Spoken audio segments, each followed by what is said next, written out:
Shri V Muraleedharan, അങ്ങേക്ക് 5 minute. Madam deputy speaker,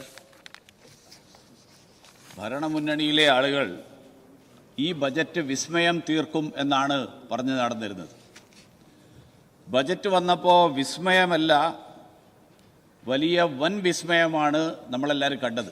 കാരണം മന്ത്രിസഭയുടെ കൂട്ടുത്തരവാദിത്തം എന്നുള്ളത് കാറ്റിൽ പറത്തുന്ന ഒരു സാഹചര്യം, ആ സാഹചര്യമാണ് ബജറ്റിലൂടെ പുറത്തു വന്നത്. മാഡം, ഇതാണോ പുതുയുഗ കേരളം എന്ന് പറയുന്നത്? എക്സൈസ് മന്ത്രി അറിയാതെ ബജറ്റിൽ എക്സൈസ് വകുപ്പുമായിട്ട് ബന്ധപ്പെട്ടിട്ടുള്ള കാര്യങ്ങൾ പ്രഖ്യാപിക്കപ്പെടുന്നു. വീര്യം കുറഞ്ഞ മദ്യം എന്നുള്ള പുതിയ കാറ്റഗറി ഇപ്പുറത്തിപ്പോൾ ഇരിക്കുന്ന ആളുകൾ കഴിഞ്ഞ സർക്കാരിൻ്റെ കാലത്ത് അവർ എടുത്ത തീരുമാനമാണ്. ആ നയം തിരുത്താനല്ലേ നേരത്തെ ഇപ്പുറത്തിരുന്ന ആൾക്കാരെ ഇപ്പുറത്തേക്ക് കൊണ്ടുവന്നത്. പക്ഷേ ഇവരിപ്പോൾ ചെയ്തുകൊണ്ടിരിക്കുന്നത് കഴിഞ്ഞ തവണ ഇപ്പോൾ ഇവിടെ ഇരിക്കുന്ന ആൾക്കാരെടുത്ത തീരുമാനം, അതേ നയം തുടരുകയാണ്. കേരളത്തെ മദ്യത്തിൽ മുക്കിക്കൊല്ലാനുള്ള, യുവതലമുറയെ ലഹരിയിലേക്ക് നയിക്കാനുള്ള തീരുമാനം, ഈ തീരുമാനമെടുക്കാൻ ധനമന്ത്രി കൂടിയായിട്ടുള്ള മുഖ്യമന്ത്രിയെ പ്രേരിപ്പിച്ച ഘടകം എന്താണ്? ഇവിടെ പല ആരോപണങ്ങൾ ഉയർന്നു വന്നിട്ടുണ്ട്. കേരളത്തിൻ്റെ രാഷ്ട്രീയ ചരിത്രം അറിയുന്ന ആളുകൾക്കറിയാം, മുൻകാലങ്ങളിൽ ഒരു ധനകാര്യമന്ത്രി, അദ്ദേഹത്തിൻ്റെ കാലത്താണ് ബാർക്കോഴ എന്ന് പറയുന്ന ഒരു വലിയ സംഭവം നടന്നത്. വലിയ ആരോപണങ്ങളുണ്ടായി, വലിയ വാദപ്രതിവാദങ്ങളുണ്ടായി. ഇതൊരു രണ്ടാം ബാർക്കോഴയാണോ എന്ന് കേരളത്തിലെ ജനങ്ങൾ സംശയിക്കുകയാണ്. ഈ ബജറ്റിൽ നിരവധി പ്രഖ്യാപനങ്ങളുടെ പെരുമഴ. മിഷൻ സമുദ്ര, പല വാലികൾ പ്രഖ്യാപിക്കുന്നു, പല സോണുകൾ പ്രഖ്യാപിക്കുന്നു. ഈ പ്രഖ്യാപനങ്ങൾ ഇതൊക്കെ പ്രാവർത്തികമാക്കുക എന്നുള്ള ലക്ഷ്യത്തോടു കൂടിയാണോ? മിഷൻ സമുദ്ര പ്രഖ്യാപിച്ചു, തീരമേഖലയുടെ സാധ്യതകൾ പ്രയോജനപ്പെടുത്തണം എന്നുള്ള നിലപാട്, ആ നിലപാടാണ് ഇതിൻ്റെ പിന്നിലെങ്കിൽ അവിടുത്തെ സ്റ്റേക്ക് ഹോൾഡേഴ്സ് ആയിട്ടുള്ള തീരദേശ ജനതയോട് സംസാരിച്ചിട്ടുണ്ടോ? അവരുടെ ആശങ്കകൾ പരിഹരിക്കുന്നതിനെക്കുറിച്ച് എന്തെങ്കിലും ധാരണയുണ്ടായിട്ടുണ്ടോ? ഇന്നലെ തന്നെ ഈ സഭയിൽ ഉയർന്ന പ്രധാനപ്പെട്ട ഒരു വിഷയം തീരമേഖല നേരിടുന്ന കടലാക്രമണ ഭീഷണിയാണ്. നമ്മുടെ മുതലപ്പൊഴി നമ്മുടെ തൊട്ടടുത്ത് കിടക്കുന്ന മണ്ഡലമാണ്. ആ മുതലപ്പൊഴി എത്രയോ കാലമായിട്ട് നമുക്ക് പരിഹരിക്കാൻ പറ്റാതെ നിൽക്കുന്ന ഒരു സാഹചര്യമാണ്. ജനങ്ങളെ വിശ്വാസത്തിലെടുക്കാതെ നടക്കുന്ന ഒരു വികസന പ്രഖ്യാപനവും ആ പ്രഖ്യാപനം പ്രാവർത്തികമാകില്ല എന്നുള്ളതിന് നമ്മുടെ മുന്നിൽ ഉദാഹരണമുണ്ട്. മാഡം, കഴിഞ്ഞ സർക്കാരിൻ്റെ കാലത്ത് അതിവേഗ റെയിൽ എന്നുള്ള പേരിൽ കേരളത്തിലെ സാധാരണക്കാരുടെ അടുക്കളയിൽ കയറി കല്ലിട്ട കാര്യം നമുക്കെല്ലാവർക്കും അറിയാം. അവസാനം എന്തായി? അതൊക്കെ പിൻവലിച്ചു പോകേണ്ടി വന്നു. ഈ സാഹചര്യം ആണ് ഇന്ന് നിലവിലുള്ളത്. ഇപ്പോൾ ഈ നടത്തിയിട്ടുള്ള പ്രഖ്യാപനങ്ങൾ പ്രാവർത്തികമാകണമെങ്കിൽ അതിനു വേണ്ടിയിട്ടുള്ള അടിസ്ഥാന സൗകര്യങ്ങൾ ഉണ്ടാകണം, വികസനം ഉണ്ടാകണം. കുടിവെള്ളത്തിന് ബുദ്ധിമുട്ടുന്ന, ഏറ്റവും കൂടുതൽ ബുദ്ധിമുട്ട് അനുഭവിക്കുന്ന ഒരു മണ്ഡലത്തെ പ്രതിനിധീകരിക്കുന്ന ഒരാളാണ് ഞാൻ. 85,000 പേരാണ് ജോലി ചെയ്യുന്നത് ടെക്നോ പാർക്കിൽ. ടെക്നോ പാർക്കിന് വേണ്ടി വികസനത്തിന് വേണ്ടിയിട്ട് പണം അനുവദിച്ചതുകൊണ്ട് കാര്യമില്ല. അതിൻ്റെ തൊട്ടടുത്ത് കിടക്കുന്ന മുള്ളുവിള എന്ന് പറയുന്ന പട്ടികജാതി വിഭാഗത്തിൽപ്പെടുന്ന ആളുകൾ അധിവസിക്കുന്ന പ്രദേശം, അവിടെ വെള്ളക്കെട്ട് കാരണം ബുദ്ധിമുട്ട് അനുഭവിക്കുകയാണ്. മാത്രമല്ല, ടെക്നോ പാർക്കിൽ ജോലി ചെയ്യുന്ന ആളുകൾ പുറത്തിറങ്ങിയാൽ അവർക്ക് താമസിക്കാനുള്ള സൗകര്യങ്ങൾ, ആ സൗകര്യങ്ങളുള്ള സ്ഥലങ്ങൾ മുഴുവൻ തന്നെ കുടിവെള്ളക്ഷാമമാണ്.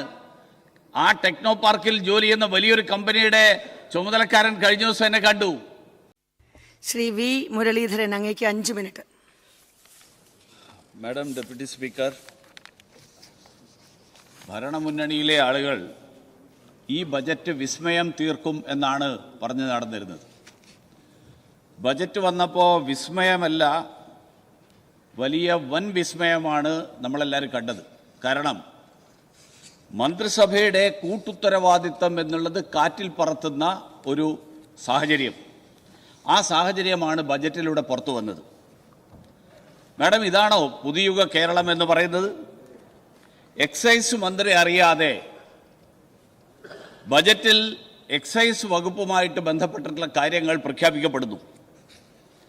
വീര്യം കുറഞ്ഞ മദ്യം എന്നുള്ള പുതിയ കാറ്റഗറി ഇപ്പുറത്തിപ്പോൾ ഇരിക്കുന്ന ആളുകൾ കഴിഞ്ഞ സർക്കാരിൻ്റെ കാലത്ത് അവർ എടുത്ത തീരുമാനമാണ്. ആ നയം തിരുത്താനല്ലേ നേരത്തെ ഇപ്പുറത്തിരുന്ന ആൾക്കാരെ ഇപ്പുറത്തേക്ക് കൊണ്ടുവന്നത്? പക്ഷേ ഇവരിപ്പോൾ ചെയ്തുകൊണ്ടിരിക്കുന്നത് കഴിഞ്ഞ തവണ ഇപ്പോൾ ഇവിടെ ഇരിക്കുന്ന ആൾക്കാരെടുത്ത തീരുമാനം അതേ നയം തുടരുകയാണ്. കേരളത്തെ മദ്യത്തിൽ മുക്കിക്കൊല്ലാനുള്ള യുവതലമുറയെ ലഹരിയിലേക്ക് നയിക്കാനുള്ള തീരുമാനം, ഈ തീരുമാനമെടുക്കാൻ ധനമന്ത്രി കൂടിയായിട്ടുള്ള മുഖ്യമന്ത്രിയെ പ്രേരിപ്പിച്ച ഘടകം എന്താണ്? ഇവിടെ പല ആരോപണങ്ങൾ ഉയർന്നു വന്നിട്ടുണ്ട്. കേരളത്തിൻ്റെ രാഷ്ട്രീയ ചരിത്രം അറിയുന്ന ആളുകൾക്കറിയാം, മുൻകാലങ്ങളിൽ ഒരു ധനകാര്യമന്ത്രി, അദ്ദേഹത്തിൻ്റെ കാലത്താണ് ബാർക്കോഴ എന്ന് പറയുന്ന ഒരു വലിയ സംഭവം നടന്നത്. വലിയ ആരോപണങ്ങളുണ്ടായി, വലിയ വാദപ്രതിവാദങ്ങളുണ്ടായി. ഇതൊരു രണ്ടാം ബാർക്കോഴയാണോ എന്ന് കേരളത്തിലെ ജനങ്ങൾ സംശയിക്കുകയാണ്. ഈ ബജറ്റിൽ നിരവധി പ്രഖ്യാപനങ്ങളുടെ പെരുമഴ. മിഷൻ സമുദ്ര, പല വാലികൾ പ്രഖ്യാപിക്കുന്നു, പല സോണുകൾ പ്രഖ്യാപിക്കുന്നു. ഈ പ്രഖ്യാപനങ്ങൾ ഇതൊക്കെ പ്രാവർത്തികമാക്കുക എന്നുള്ള ലക്ഷ്യത്തോടു കൂടിയാണോ? മിഷൻ സമുദ്ര പ്രഖ്യാപിച്ചു, തീരമേഖലയുടെ സാധ്യതകൾ പ്രയോജനപ്പെടുത്തണം എന്നുള്ള നിലപാട്, ആ നിലപാടാണ് ഇതിൻ്റെ പിന്നിലെങ്കിൽ അവിടുത്തെ സ്റ്റേക്ക് ഹോൾഡേഴ്സ് ആയിട്ടുള്ള തീരദേശ ജനതയോട് സംസാരിച്ചിട്ടുണ്ടോ? അവരുടെ ആശങ്കകൾ പരിഹരിക്കുന്നതിനെക്കുറിച്ച് എന്തെങ്കിലും ധാരണയുണ്ടായിട്ടുണ്ടോ? ഇന്നലെ തന്നെ ഈ സഭയിൽ ഉയർന്ന പ്രധാനപ്പെട്ട ഒരു വിഷയം തീരമേഖല നേരിടുന്ന കടലാക്രമണ ഭീഷണിയാണ്. നമ്മുടെ മുതലപ്പൊഴി നമ്മുടെ തൊട്ടടുത്ത് കിടക്കുന്ന മണ്ഡലമാണ്. ആ മുതലപ്പൊഴി എത്രയോ കാലമായിട്ട് നമുക്ക് പരിഹരിക്കാൻ പറ്റാതെ നിൽക്കുന്ന ഒരു സാഹചര്യമാണ്.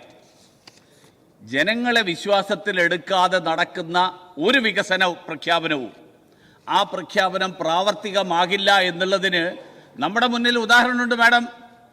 കഴിഞ്ഞ സർക്കാരിൻ്റെ കാലത്ത് അതിവേഗ റെയിൽ എന്നുള്ള പേരിൽ കേരളത്തിലെ സാധാരണക്കാരുടെ അടുക്കളയിൽ കയറി കല്ലിട്ട കാര്യം നമുക്കെല്ലാവർക്കും അറിയാം. അവസാനം എന്തായി? അതൊക്കെ പിൻവലിച്ചു പോകേണ്ടി വന്നു. ഈ സാഹചര്യം ആണ് ഇന്ന് നിലവിലുള്ളത്. ഇപ്പോൾ ഈ നടത്തിയിട്ടുള്ള പ്രഖ്യാപനങ്ങൾ പ്രാവർത്തികമാകണമെങ്കിൽ അതിനു വേണ്ടിയിട്ടുള്ള അടിസ്ഥാന സൗകര്യങ്ങൾ ഉണ്ടാകണം, വികസനം ഉണ്ടാകണം. കുടിവെള്ളത്തിന് ബുദ്ധിമുട്ടുന്ന, ഏറ്റവും കൂടുതൽ ബുദ്ധിമുട്ട് അനുഭവിക്കുന്ന ഒരു മണ്ഡലത്തെ പ്രതിനിധീകരിക്കുന്ന ഒരാളാണ് ഞാൻ. 85,000 പേരാണ് ജോലി ചെയ്യുന്നത് ടെക്നോ പാർക്കിൽ. ടെക്നോ പാർക്കിന് വേണ്ടി വികസനത്തിന് വേണ്ടിയിട്ട് പണം അനുവദിച്ചത്